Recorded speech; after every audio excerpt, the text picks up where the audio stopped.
Episode 255. Late night internet marketing. This week on the Late Night Internet Marketing Podcast, we're going to go back in time almost 45 years and talk about the lessons that I learned selling Cutco cutlery as a young college student in Texas. There are marketing and sales lessons aplenty jammed in this episode. You're not going to want to miss it. All this and more on the Late Night Internet Marketing Podcast. The Late Night Internet Marketing Podcast. You've been working for somebody else, but you want a business to run yourself. You want to know how to start, where to begin. Can you get out your comfort zone, my friend? Yes, you can do it right when it's late at night. At the end of the day, your dreams burning inside. So keep it up and you will find that you're building your business one night at a time. And now, broadcasting late at night from a little studio in the big state of Texas, your host, Mark Mason. Hey, how is everyone doing? I am your host, Mark Mason, coming to you from the little studio in Dallas, Texas. Baseball season's alive and well. I've spent a lot of time this week watching baseball scrimmages, and we're having a lot of fun here in Texas, enjoying the small respites that we're getting between rain and what is, for us, cold weather. And I've been spending time getting caught up on all things marketing, and I was just kind of taking a trip down memory lane the other day, thinking about what was really my first sales experience, the first time in my life that I got any kind of sales training or really learned anything about sales and marketing. Now, some of you know that when I was a young man in high school, I just fell deeply in love with this girl, and her dad owned his own company, and he put his sales guys through Zig Ziglar's Secrets of Closing the Sale training. And I borrowed those tapes from her dad, and I listened to them over and over again. And that's how I really got my first sales experience, was listening to Zig Ziglar's Secrets of Closing the Sale tape. This would have been back in the 1980s. Zig Ziglar was just really becoming a big thing, at least from my perspective. And these were actual physical cassette tapes. I had a Pioneer auto reverse cassette tape player in my 1979 Firebird that I was driving at the time. It was red, and it had a big 350 4-bolt main engine in it with a Holley dual-line double pump carburetor, and it was a pretty fast car. My dad and I built that together, Edelbrock manifold. I used to drive around in this car, squealing the tires from light to light, listening to Zig Ziglar. What a weird combination. When I got to school, I knew a little bit about sales, and Zig Ziglar would go on to really significantly impact me in my life throughout the rest of my life. When I got to college, I saw this flyer. In college, they put these flyers with the little tear-off tags on bulletin boards, at least back then they did. And I tore off the tag because they were offering significant amount of money that you could make an hour selling Cutco cutlery. Now, for those of you that don't know, Cutco is a high-quality line of kitchen cutlery. They've got kitchen accessories and sporting knives and other stuff like that, but they're mostly known for their kitchen cutlery. They've been making this stuff in New York since right after World War II, and they're the only high-quality cutlery line that's still made right here in the United States, and there's tens of millions. I think 15 million people in America have Cutco in their kitchen, including me, because I sold the stuff, and the knives are awesome. They're guaranteed forever, and it's kind of a $200 million a year business. What makes these knives interesting is that they're sold door to door in the tradition of the encyclopedia or the vacuum cleaner. Just like in the movies, you sell these things door to door, and there's one company that has exclusive rights to do direct sales of Cutco knives, and that is a company called Vector Marketing. And I worked for Vector Marketing as a college student, and that's pretty much, at least to my understanding, what they do. They go out and they recruit college students to go sell their products. And it's a little bit like multi-level marketing in that sense. There's no multi-level to it. The managers get overrides on the students that sell the cutlery, but it's a kind of thing where it's a turn and burn kind of sales thing. You bring people in and they sell to all the people they know, and most of them go on to do other things. And that's a kind of a marketing strategy that Vector uses. College students who need money, who have access to the adults in their lives and can be trusted to go in their homes and sell the product. And so when you go to work for Vector Marketing, you go through training and they teach you how to give this amazing pitch. They teach you how to prospect for clients.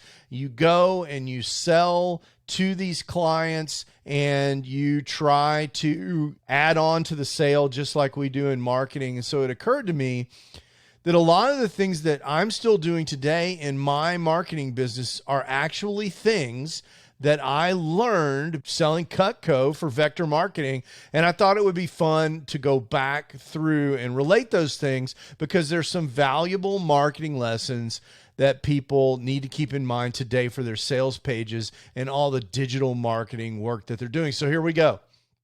The first thing I think is very clear from Vector Marketing is that you need to understand your audience and get in front of the right people.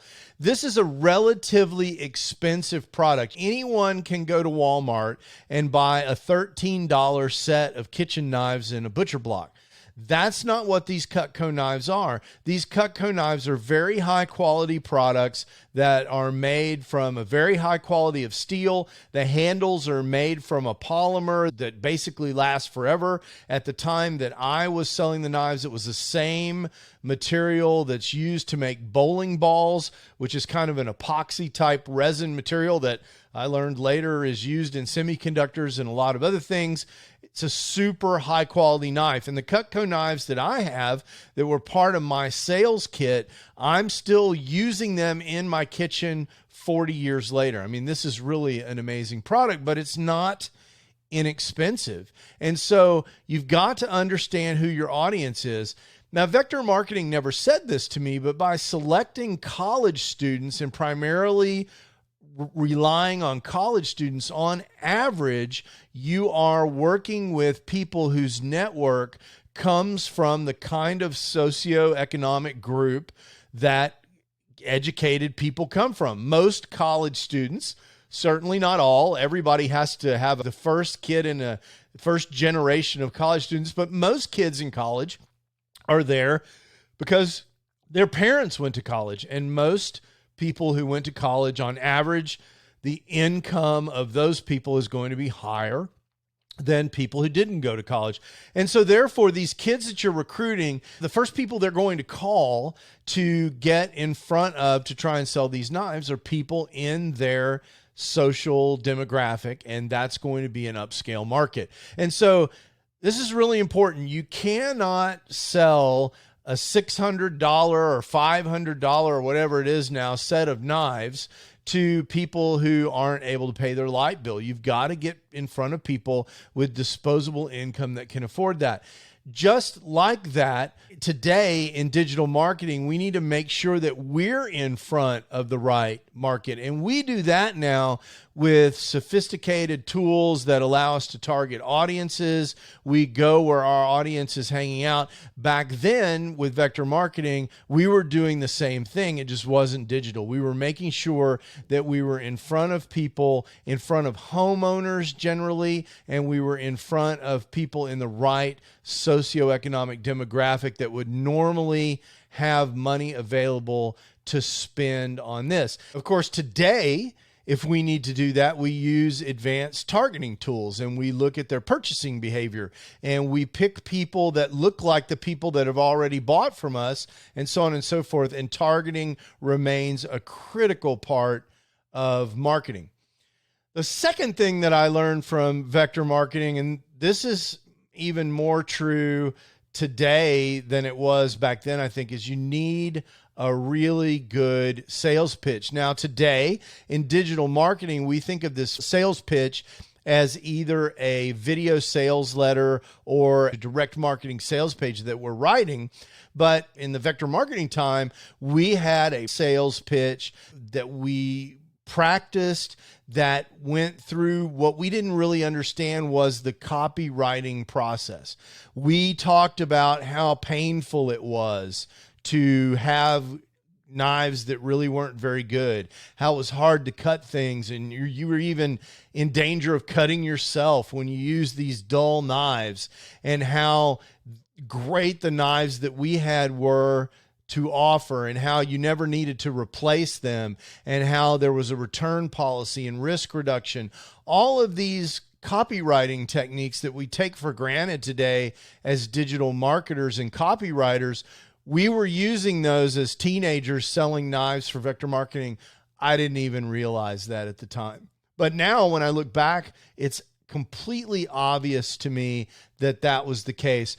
And one of the major things that I can remember being taught and not really understanding is we were really trying to sell the benefits of the knives, not the features. The knives had lots of features. They stayed sharp. They had special patented, I still remember the special patented double D diamond edge or something like that from the serrated knives that was held a patent. Those were the features. The handle was ergonomically designed and made out of this indestructible material that is also used for bowling balls. And we had all this imagery about the features, but what we talked about was what it was going to be like, how the knives were going to make you feel, how proud you were going to be to own them, how few hassles you'd have, how much better your life would seem if you owned this amazing product and never had the worry of knives weighing down on you in the future. We future paced the ownership of these knives, and that was really awesome. And I remember being really excited about how people were going to feel once they own these knives. And that's the same kind of thing we do when we sell today. There was a trust and credibility and risk management thing. That's the other thing that I remember. We talked about how the Cutco product had been around since the end of World War II. We talked about the social proof of people that had bought this product and were still using it in the kitchen today.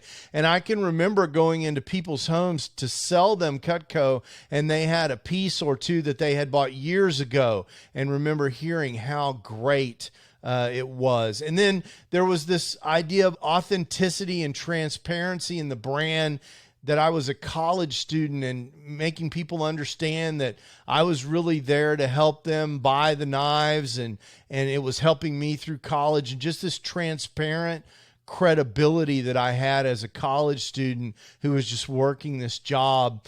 We had testimonials in our sales material. So a lot of trust and credibility. You know, the other thing about this way that they did the sales was that the next prospect usually came as a referral from the previous one. At the end of every sales pitch, you would ask, whether it was successful or whether you were not able to close the sale, you would ask the prospect, hey, do you know 2 other people that might be interested in these knives? And you would be persistent about getting at least 2 more names. Then you could start your next sales pitch off, or when you contacted that person, you could say, hey, I was just at Susie's house showing her these knives, and she said she thought that you might be interested. That was incredibly powerful from a trust and credibility standpoint, because those referrals were happening. And that's something that's still true today. The power of testimonials and referrals on sales pages is just something that's very hard to overestimate.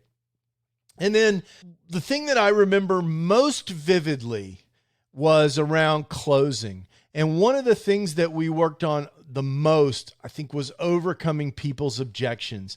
And when I look back at this now, and I laugh about it because it makes me think of the car buying process, because we had a list of all the possible objections that could come up, and we had prescribed answers for those objections. I don't have the money. And the answer was, well, we've got financing options and so on and so forth. We can take a credit card.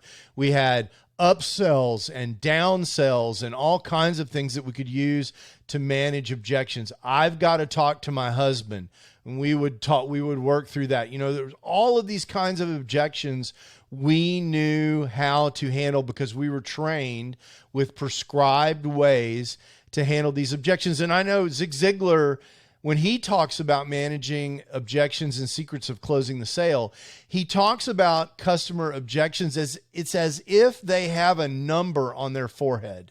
They have 4 objections or 7 objections. And if you can truly answer their objections, if you can get the number on their forehead down to 0, then you will close the sale. They will be out of reasons not to buy, and they will buy the product. And I remember having that training. And what I particularly remember, this was so fun. It was fun for me because I was successful at it. In sales meetings, we would play a version of King of the Hill, and we would get up in front of a classroom full of other college students that were selling knives for vector marketing. We were selling these Cutco knives. And one of the managers would throw out an objection, and you'd have to answer the objection to his satisfaction or sit down. And I can remember standing up in front of the room and being king of the hill for a while, answering these objections in front of a classroom full of my peers. It was just a very memorable time for me. But these objections that you answer, you're also answering these in your sales pages today. You're anticipating objections and answering them in your sales copy. You're reducing risk. You're answering objections in follow-up emails and so forth.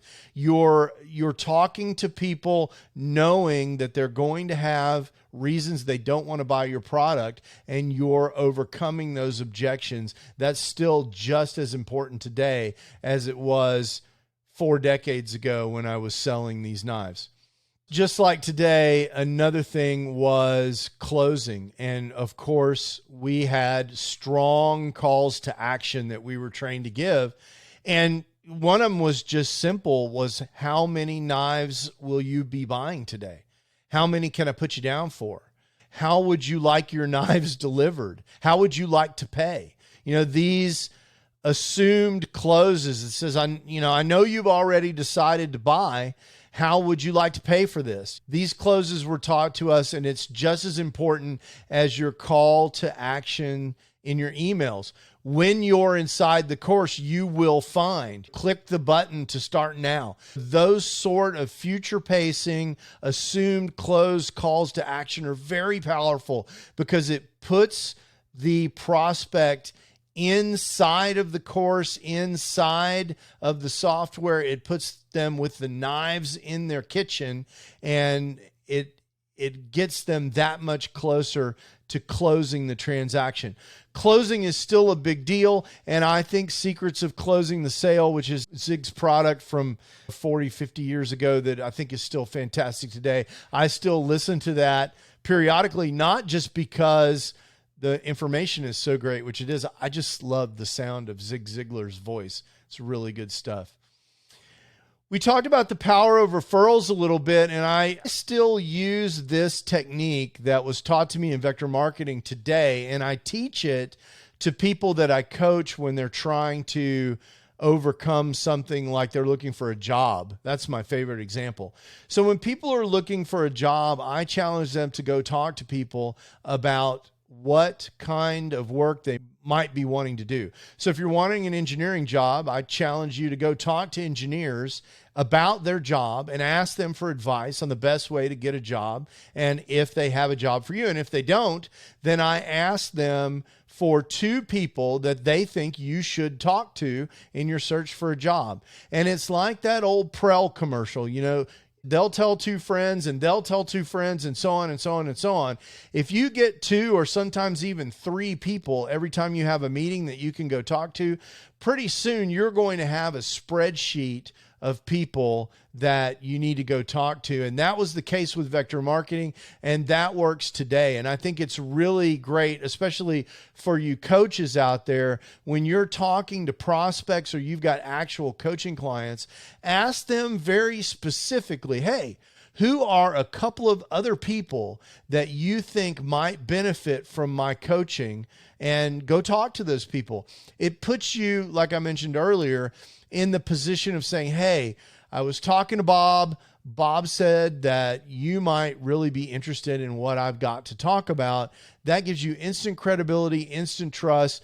That sort of referral is incredibly powerful. And of course, with Cutco, it was a killer product, and killer products generate referrals. And so I recommend you create killer products. When you're building products, make sure they're really good. Make sure you're really delivering on the promises that you created in that sales letter.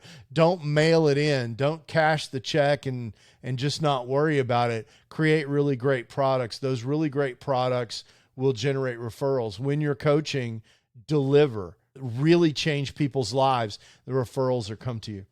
So that was my experience with vector marketing. I really love that. Of course, I got off and did other things. I stopped working for vector marketing when I got my first job with IBM as a co-op. And that was interesting in a whole different way.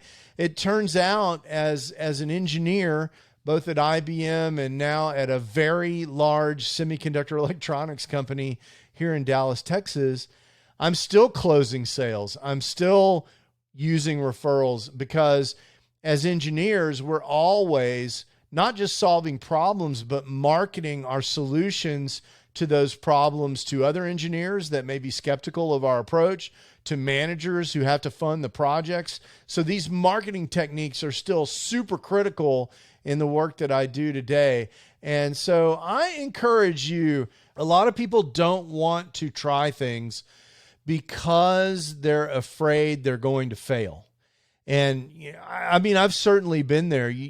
What if this doesn't work? What if people don't like it? What if I ask a prospect to buy some knives, or what if I ask a prospect to come tell them about the knives and they say no? What if I ask a client to let me coach them and they say no? How will that make me feel? What will that say about my value? These are the things that go on in people's heads, and that's human nature. One of the things that I learned at Vector Marketing is no is part of the journey. Just like in baseball, you will not reach first base 7 out of 10 times. 330% is a great batting average in the game of baseball. You can make millions, tens of millions of dollars if you can hit 300 in Major League Baseball.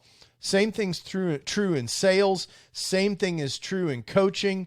If you can get a small percentage of people to say yes, you're going to be wildly successful. But guess what that means? If a small percentage of people are saying yes, then a large percentage of people are saying no. You know, my buddy Cliff and I were talking the other day about this very topic, and he was explaining to me, he was talking to Rich Litvin, the guy who wrote The Coaching Habit, which is one of my very favorite books around the topic of coaching. And he challenges people to get as many no's as possible. Just go out there and accumulate the no's, because with those people that are answering no comes a percentage of people that are saying yes.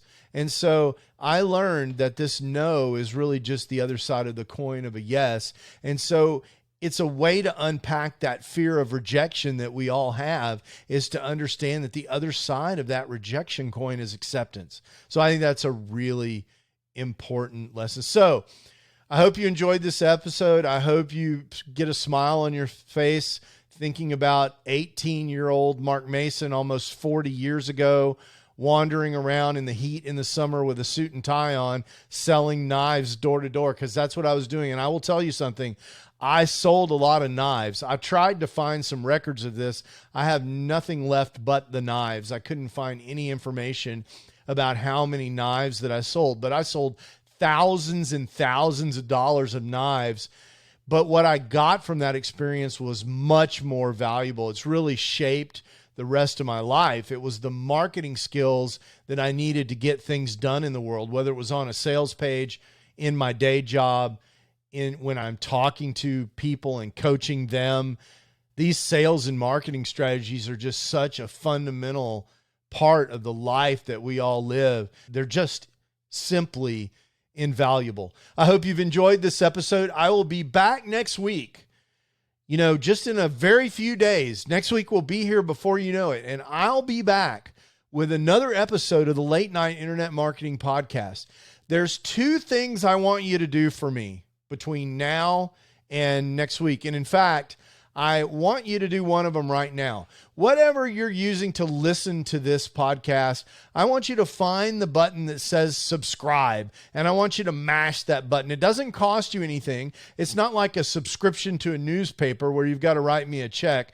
That just means that your podcast software will let you know when my episode comes out next week. So I want you to do that for me too. The other thing that I would love for you to do for me, if you can, is if you're listening to me on Spotify, find a way to leave me a review, especially if you love the show. I have so many Spotify listeners, but not very many Spotify reviews. A lot of people say that's because it's a little bit tricky to figure out. Hundreds of reviews, 5-star reviews on iTunes, and just a handful of reviews on Spotify. I'd love to even the score. If you're listening to this on Spotify and you can leave me a review, I would sincerely appreciate it. Until next week, I am Mark Mason, and I will see you, and I will hope for you that everything in your life is amazing until we talk again. Ciao. You can do it right when it's late at night. You've been listening to the Late Night Internet Marketing Podcast. Be sure to visit LNIM255.com today to leave feedback for Mark. Download special bonus content, access the show notes, and more. See you there. Until then, go and make some great progress on your internet business, one night at a time. Business one night at a time.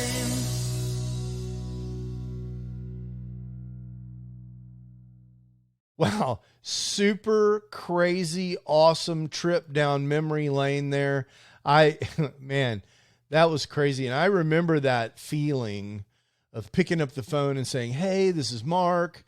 I'd like to come to your home and sell you something that you didn't know you needed. I remember that weird feeling. It wasn't a very good feeling a lot of times. It was that fear of rejection. I can feel it in my stomach. But I did it anyway. It was really fun. It was the first time I got to go to Vegas. I did well enough selling these knives that I was invited to the sales meeting in Vegas. It was my first time in Vegas, an 18-year-old kid. I flew out to Vegas. Maybe I was 19 by that time. I do remember I wasn't even old enough to go to the casino. But at that time, fake IDs were easy. There wasn't so much computer technology, and I had a fake ID.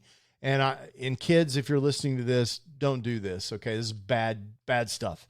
But I had a fake ID, and I was able to go in the casinos and gamble a little bit. Of course, I'm sure if I'd won any significant amount of money, they'd have kept it because they'd have realized that the ID was fake, and they would have disqualified my winnings. But I had fun. And it was just a really cool experience. Super fun to go down that trek with you guys. So thank you very much for that.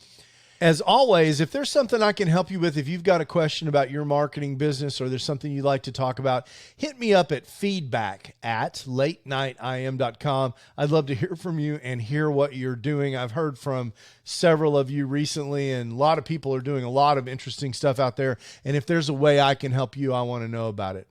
Until next week, ciao. Late night internet marketing.